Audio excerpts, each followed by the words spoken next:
നമസ്കാരം. മെട്രോ മാറ്റിനിയിലേക്ക് സ്വാഗതം.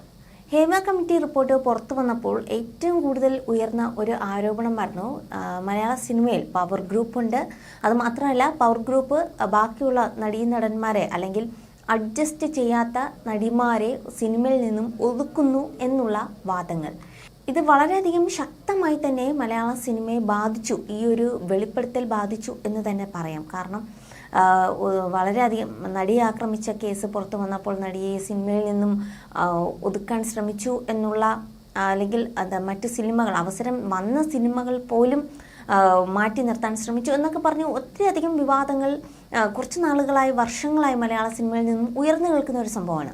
എന്നാൽ ഇപ്പോഴിതാ നടി പാർവതി തിരുവോത്തിനെ പോലുള്ള കലാകാരിയെ ദിലീപ് എന്നല്ല ആര് വിചാരിച്ചാലും സിനിമാ രംഗത്ത് നിന്നും ഒതുക്കാൻ കഴിയില്ലെന്ന് പറയുകയാണ് സംവിധായകൻ ശാന്തിവിള ദിനേശ്. ആരോ പറഞ്ഞതുപോലെ കയ്യിൽ മരുന്നുള്ള അഭിനേത്രിയാണ് പാർവതി. അടുത്തിടെ പുറത്തിറങ്ങിയ ഉള്ളൊഴുക്ക് ഞാൻ 2 തവണ കണ്ടുവെന്നും ശാന്തിവിള ദിനേശ് പറയുകയായിരുന്നു.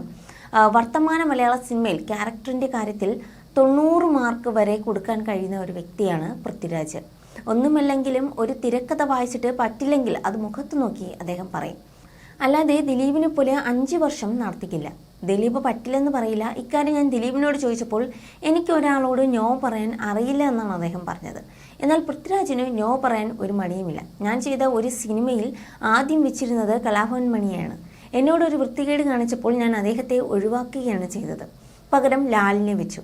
ഈ പവർ ഗ്രൂപ്പ് അന്ന് ഉണ്ടായിരുന്നെങ്കിൽ ദിലീപ് വിളിച്ചിട്ട് അദ്ദേഹത്തിൻ്റെ ഏറ്റവും അടുത്ത സുഹൃത്തായ മണിയെ മാറ്റിയിട്ട് ലാലിനെ വെച്ച് ചെയ്യാൻ പറ്റില്ലെന്ന് പറയുമോ? വീട്ടിൽ പോയി പറയട എന്ന് ഞാൻ പറയുമെന്നും ശാന്തിവിള ദിനേശ് വ്യക്തമാക്കുകയാണ്. സിനിമയിൽ വിജയ ഗ്രൂപ്പ് മാത്രമേ ഉള്ളൂ. നിങ്ങളുടെ സിനിമ ഓടുമെങ്കിൽ നിങ്ങളാണ് പവർ ഗ്രൂപ്പ്. മോഹൻലാലിൻ്റെ പേരിൽ പവർ ഗ്രൂപ്പ് ഉണ്ടെന്ന് പറഞ്ഞാൽ ഞാൻ അംഗീകരിക്കും. കാരണം അദ്ദേഹത്തിന് 25 കോടി കൊടുത്ത് ഒരു സിനിമ ചെയ്യാൻ തീരുമാനിച്ചാൽ ഷൂട്ടിംഗ് തുടങ്ങുമ്പോൾ തന്നെ കച്ചവടമാകും. അതുകൊണ്ട് തന്നെ അയാൾ ഒരു പവർ ഗ്രൂപ്പിൻ്റെ ആളാണ്. മമ്മൂട്ടിയുടെ കാര്യത്തിലും ഞാൻ അങ്ങനെ പറയും. പവർ ഗ്രൂപ്പിൻ്റെ നേതാവായിട്ട് വേണമെങ്കിൽ ഇപ്പോൾ പൃഥ്വിരാജിനെയും പറയാം. മോഹൻലാലിനെ വെച്ച് ഇടയ്ക്ക് വലിയ ബ്രഹ്മാണ്ഡ പടങ്ങൾ അദ്ദേഹം സംവിധാനം ചെയ്തു. ചിലരെ അങ്ങ് ബ്രാൻഡ് ചെയ്യുന്നതാണ് ഇവിടുത്തെ പ്രധാന പ്രശ്നം. ദിലീപ് തിലകനെ തള്ളയ്ക്ക് വിളിച്ചു എന്നൊക്കെ പറയുന്നുണ്ടല്ലോ. ആ സംഭവം അങ്ങനെയൊന്നുമല്ല. അമ്മയുടെ യോഗത്തിൽ തിലകൻ വളരെ മോശമായി സംസാരിച്ചപ്പോൾ മമ്മൂട്ടി കരഞ്ഞു. മമ്മൂട്ടിയുടെ കണ്ണ് നിറയുന്നത് കണ്ടപ്പോൾ ദിലീപിന് സഹിച്ചില്ല. അതോടെയാണ് അദ്ദേഹം നിങ്ങൾക്ക് മനസ്സിൽ കാർണ്യമില്ലേ എന്നോ മറ്റോ ദിലീപ് തിലകനോട് കൈ ചൂണ്ടി സംസാരിക്കുന്നത്.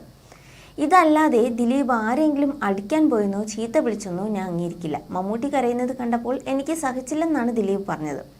പക്ഷെ തിലകൻ പറഞ്ഞത് മമ്മൂട്ടിയുടേത് കള്ളക്കണ്ണീറാണെന്നാണ്. ഇത്തരത്തിൽ പല കാര്യങ്ങളിലും ദിലീപ് ഇടപെട്ടിട്ടുണ്ടെന്നും ശാന്തിവിള ദിനേശ് പറയുകയായിരുന്നു. എന്തായാലും മലയാള സിനിമയെ സംബന്ധിച്ച് ഹേമ കമ്മിറ്റി റിപ്പോർട്ട് പുറത്തു വന്നപ്പോൾ ആരും അറിയാത്ത കുറേയധികം രഹസ്യങ്ങൾ മലയാള സിനിമയെ സംബന്ധിച്ച്, അല്ലെങ്കിൽ ക്യാമറയ്ക്ക് പിന്നിലെ രഹസ്യങ്ങളാണ് പുറത്തു വന്നുകൊണ്ടിരിക്കുന്നത്.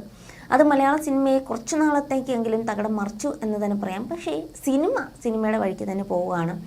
ഓണാഘോഷ ചിത്രങ്ങൾ വളരെയധികം നിറഞ്ഞോടുകയാണ്.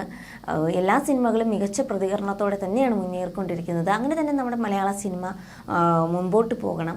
എന്തായാലും ക്യാമറയ്ക്ക് പിന്നിൽ എന്തൊക്കെയാണ് സംഭവിക്കുന്നത് നോക്കാൻ സർക്കാർ എന്തായാലും ഒരു സമിതി രൂപീകരിച്ചിട്ടുണ്ട്. അന്വേഷണ സംഘം മുന്നിൽ തന്നെയുണ്ട്. അതിനെല്ലാം ഒരു പ്രതിവിധി കണ്ടുപിടിക്കും എന്നുള്ള കാര്യത്തിൽ ഉറച്ചു നിൽക്കുകയാണ് സർക്കാർ. എന്നാൽ കഴിഞ്ഞ ദിവസം ഹൈക്കോടതി വരെ സർക്കാരിനോട് ചോദിച്ചു, നിങ്ങൾ എന്ത് നടപടി എടുത്തു എന്നുള്ളത്. കാരണം ഈ ഒരു ഹേമ കമ്മിറ്റി റിപ്പോർട്ട് പൂർണ്ണമായും വായിച്ചു കഴിഞ്ഞാൽ വളരെ ഞെട്ടിക്കുന്ന സംഭവങ്ങൾ തന്നെയാണ് സിനിമയ്ക്ക് പിന്നിൽ, അല്ലെങ്കിൽ ക്യാമറയ്ക്ക് പിന്നിൽ നടക്കുന്നത് എന്ന് തന്നെയാണ് ഇതിൽ നിന്നൊക്കെ വ്യക്തമാക്കുന്നത്. എന്തായാലും അതിനൊക്കെ ഒരു പ്രതിവിധിയാണ് ഇനി സർക്കാർ കണ്ടുപിടിക്കേണ്ടത്. You're watching me on metromatney.com. metromatney.com. metromatney.com. Subscribe for more videos. Subscribe for more videos. Subscribe here for more videos. Subscribe now. Thank you.